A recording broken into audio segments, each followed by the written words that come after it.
अर्थ स्थित प्रज्ञ महापुरुष। हेलो बच्चों, क्या हाल चाल? सब बढ़िया, मस्ती में है? पढ़ाई लिखाई चल रही है ना?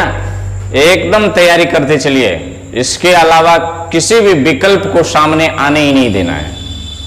तो चलिए, मैं अनिल कुमार मेहता आपका पुनः स्वागत करते हैं हमारे और आपके सुंदर सा यूट्यूब चैनल केमिस्ट्री वाला के मेहता या फिर जेल साइंस का मिशन।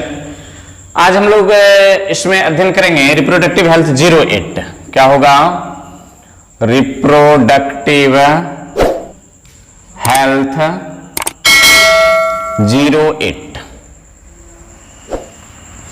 तो रिप्रोडक्टिव हेल्थ 08 हम लोग 07 में देखे थे एमटीपी के बारे में, मेडिकल टर्मिनेशन ऑफ प्रेगनेंसी।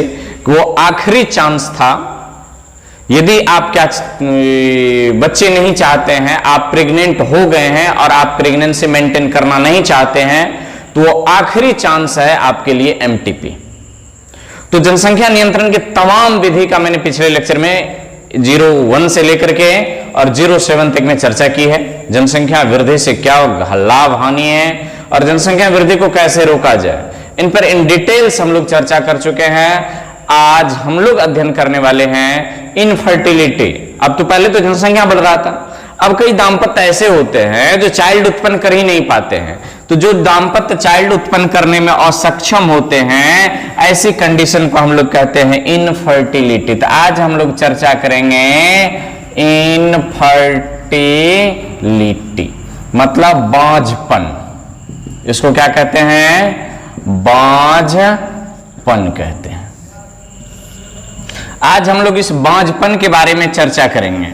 तो सबसे पहले प्रश्न आता है कि बांझपन किसे कहते हैं, इनफर्टिलिटी किसे कहते हैं। तो इसका यदि डिफिनेशन आपसे पूछा जाए कि व्हाट इज इनफर्टिलिटी, इनफर्टिलिटी क्या है, बांझपन क्या है, तो आप इनको सरल भाषा में कह सकते हैं कि हमारे समाज में कई दाम्पत्य ऐसे होते हैं, जिसको कपल कहते हैं अंग्रेजी में। दाम्पत्य ऐसे होते हैं जो चाइल्ड उत्पन्न करने में असमर्थ होते हैं, जो चाइल्ड उत्पन्न करने में असमर्थ होते हैं। इस स्थिति को, इस कंडीशन को इनफर्टिलिटी या बांझपन कहते हैं। क्या आप समझ में आया आपको? हमारे समाज में इसका डेफिनेशन यदि आपसे पूछें तो आप कैसे डिफाइन करेंगे इसको?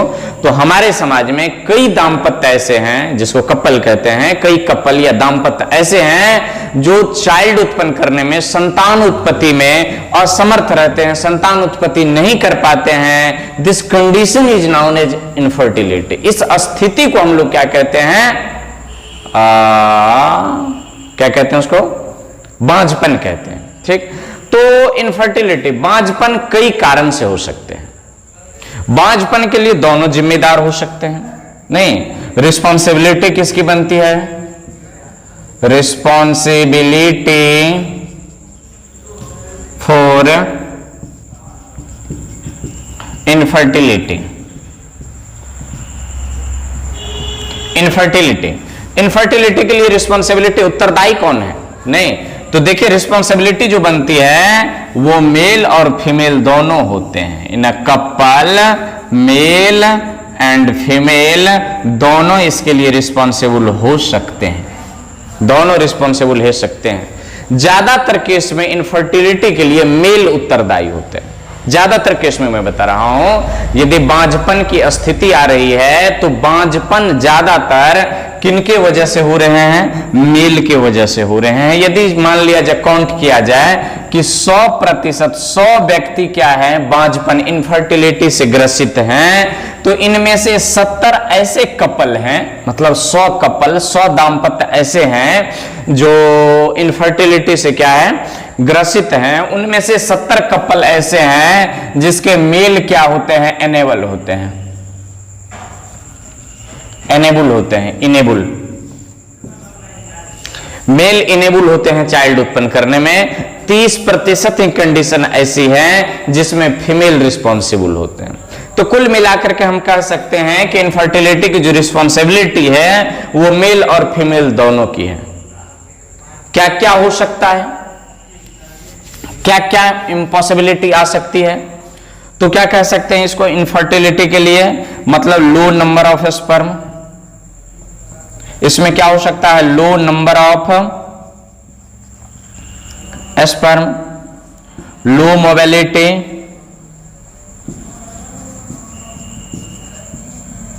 लो मोबिलिटी ऑफ स्पर्म, लो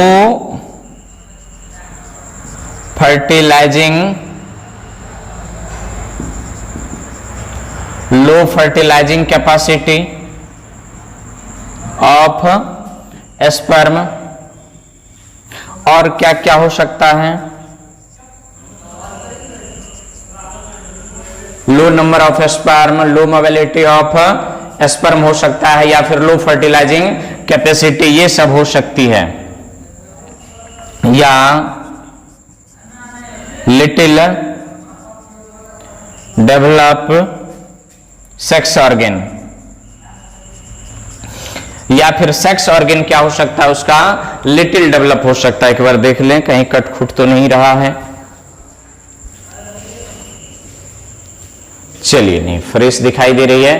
तो बांझपन के लिए मेल में क्या क्या कारण हो सकता है? या तो लो नंबर ऑफ स्पर्म की संख्या कम हो सकती है, या लो नंबर ऑफ हेल्दी स्पर्म कहिए, लो नंबर ऑफ स्पर्म कहिए, either healthy sperm, healthy sperm की संख्या जो होगी कम होगी, या हेल्दी स्पर्म की संख्या कम होगी। मोबिलिटी जो उसकी स्पर्म की गतिशीलता हो सकती है वो कम हो सकती है। स्पर्म की फर्टिलाइजेशन कैपेसिटी जो है वो कम हो सकती है। या फिर लिटिल डेवलप सेक्स ऑर्गन, और सेक्स ऑर्गन लैंगिक जनन अंग जो है, या जनन अंग जो है वो क्या हो सकते हैं? अल्प विकसित हो सकते हैं। ये सब कंडीशन मेल में आ सकती है। दूसरा क्या हो सकता है? फीमेल में क्या हो सकता है? और तीसरा कंडीशन इसमें हो सकता है कि हार्मोनल एक्टिविटी भी हो सकती है। तो इसके क्या कह सकते हैं? एनेबल टू प्रोड्यूस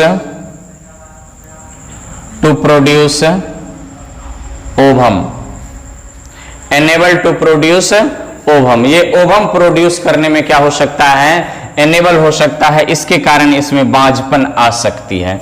और एनेबल टू प्रोड्यूस ओवम के लिए क्या क्या हो सकता है? हॉर्मोन्स रिस्पॉन्सिबल होता है।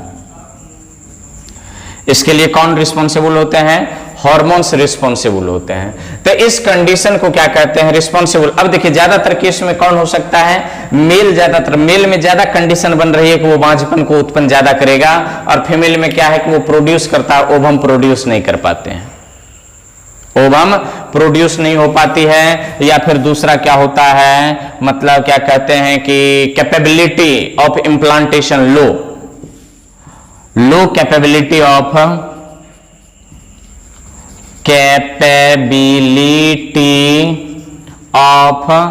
इम्प्लांटेशन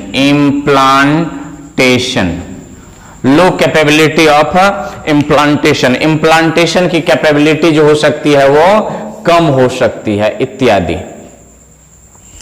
तो मतलब इम्प्लांटेशन फीमेल में नहीं हो सकती है, इसलिए वो क्या हो सकते हैं? वो बांझपन हो सकते हैं। पर ज्यादातर केस में अभी तुरंत बताएं कि लगभग 70% केस में मोर देन फीमेल रिस्पॉन्सिबल होते हैं किसके लिए? इनफर्टिलिटी के लिए। तो इनफर्टिलिटी को सुधारने के लिए मेडिसिन भी होता है। यदि इस पर मेडिसिन का प्रभाव नहीं पड़ रहा है, ऐसे दाम्पत्य जो चाइल्ड उत्पत्ति में क्या करते हैं? संतानों उत्पत्ति में अयोग्य हैं, और उन पर किसी रसायन या दवा का प्रभाव नहीं पड़ता है, तो ऐसे दाम्पत्य के चाइल्ड उत्पत्ति के लिए बायोलॉजी की दुनिया में, एक मेडिसिन की दुनिया में, मतलब मेडिकल साइंस की दुनिया में एक क्रांतिकारी पहल हुई है, जिसको हम लोग कहते हैं असिस्टेड रिप्रोडक्टिव टेक्निक। तो चाइल्ड उत्पत्ति, यदि आप अयोग्य हैं, आप में ओवम नहीं बन रहे हैं, लो स्पर्म है, मोबिलिटी कम है, कैपेसिटी कम है, सेक्स ऑर्गन की डेवलपमेंट ठीक से नहीं हो पा रही है, और इस सब को क्या कहते हैं कि एक कंडीशन में लाने के लिए, मतलब एक स्वस्थ स्थिति में लाने के लिए उस पर मेडिसिन का भी कोई प्रभाव नहीं पड़ रहा है, तो ऐसे दाम्पत्य को घबराने की कोई जरूरत नहीं है। मेडिकल साइंस की दुनिया में क्रांतिकारिक खोज हुई है, क्रांतिकारिक पहल हुई है, जिसका नाम है असिस्टेड रिप्रोडक्टिव टेक्निक। उस टेक्निक के मदद से ये सभी दाम्पत्य जिनके मेल में गड़बड़ी हो या फिर फीमेल में गड़बड़ी हो, वो संतान की उत्पत्ति कर सकते हैं। तो आइए उसको हम लोग देखते हैं, क्या है assisted reproductive technique. Assisted reproductive technique, इनको आप फटाक से एक बार नोट कर लीजिए।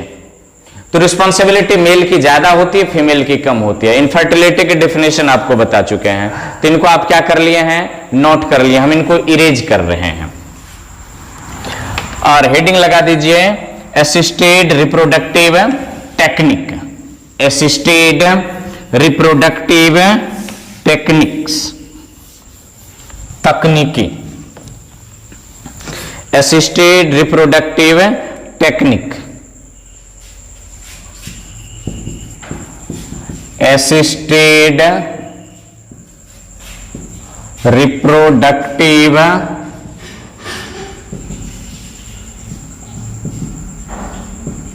Techniques. Assisted reproductive techniques, assisted reproductive techniques, इसको हम लोग शॉर्ट फॉर्म में ART भी कहते हैं, ART, असिस्टेड रिप्रोडक्टिव टेक्निक। क्या है कि मतलब सुझाए गए प्रजनन तकनीकी है। ये क्रांतिकारी पहल समझा जाए कि इस मेडिकल साइंस की दुनिया में जो वैसे दाम्पत्य जो संतानों उत्पत्ति करने में अयोग्य साबित हो रहे हैं, वैसे दाम्पत्य के लिए ये लेकर के आए हैं कि आप भी चाइल्ड उत्पन्न कर सकते हैं इस तकनीकी के माध्यम से।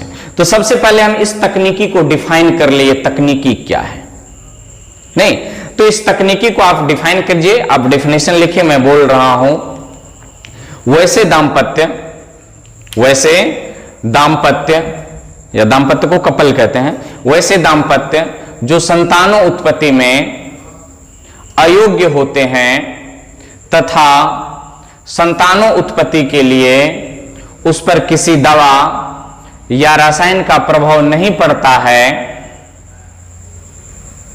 दवा या रसायन का प्रभाव नहीं पड़ता है, तो ऐसे दाम्पत्य के चाइल्ड उत्पत्ति के तकनीकी को, ऐसे दाम्पत्य के द्वारा लगाइए, ऐसे दाम्पत्य के द्वारा चाइल्ड उत्पत्ति के तकनीकी को असिस्टेड रिप्रोडक्टिव टेक्निक्स कहते हैं। क्या बताएं? वैसे दाम्पत्य, एक बार सुन लीजिए, वैसे दाम्पत्य जो संतानों उत्पत्ति में अयोग्य होते हैं तथा संतानों उत्पत्ति के लिए उस पर दवा या रसायन का प्रभाव नहीं पड़ता है, ऐसे दाम्पत्य के द्वारा संतानों उत्पत्ति के तकनीकी को असिस्टेड रिप्रोडक्टिव टेक्निक कहते हैं। तो आइए इसके अंतर्गत कौन कौन है उसको देख लेते हैं। तो इनके अंतर्गत प्रमुख 4 तकनीकियां हैं, मैं नाम लिख रहा हूं, 1 2 3 4 5 तकनीकियां, 1 2 3 4 5। ये 5 विधि से आप क्या कर सकते हैं कि चाइल्ड उत्पत्ति कर सकते हैं। पहला है in vitro fertilization, in vitro fertilization, in vitro fertilization. दूसरा है gamete intrafallopian transfer, gamete intrafallopian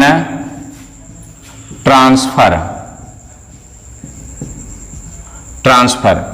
तीसरा नंबर है intracytoplasmic sperm injection, intracytoplasmic sperm injection. और चौथा नंबर है artificial insemination, artificial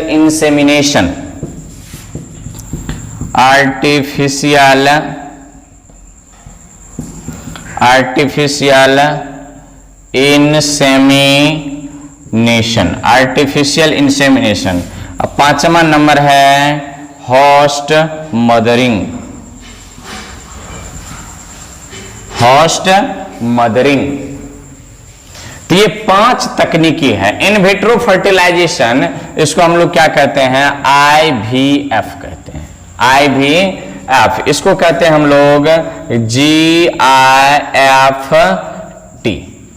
GIFT, gamete intrafallopian transfer, short form में। इसको artificial AI shortcut दिया होगा, हाँ AI, गिफ्ट ICSI, इसको क्या कहते हैं, ICSI माने इंट्रा साइटोप्लाज्मिक स्पर्म इंजेक्शन। इसको हम लोग क्या कहते हैं, AI मतलब आर्टिफिशियल इंसेमिनेशन। कभी कभी क्या होता है कि आपको इसका फुल फॉर्म पूछ लेता है, तो ART का फुल फॉर्म क्या होता है, असिस्टेड रिप्रोडक्टिव टेक्निक्स। IVF का मतलब क्या होता है, इन अलग विट्रो फर्टिलाइजेशन। GIFT का मतलब क्या होता है, गैमिट इंट्राफेलोपियन ट्रांसफर। ICSI का मतलब क्या होता है, तो इंट्रासाइटोप्लाज्मिक स्पर्म इंजेक्शन। और AI का मतलब क्या होता है, artificial insemination, then host mothering. तो नेक्स्ट वीडियो में हम लोग इसको पहले आप नोट कर लीजिए, इसको नोट कर लिए। तो चलिए, तो नेक्स्ट वीडियो में हम लोग क्या करेंगे, इससे आगे बारी बारी से इस पर चर्चा करते चलेंगे।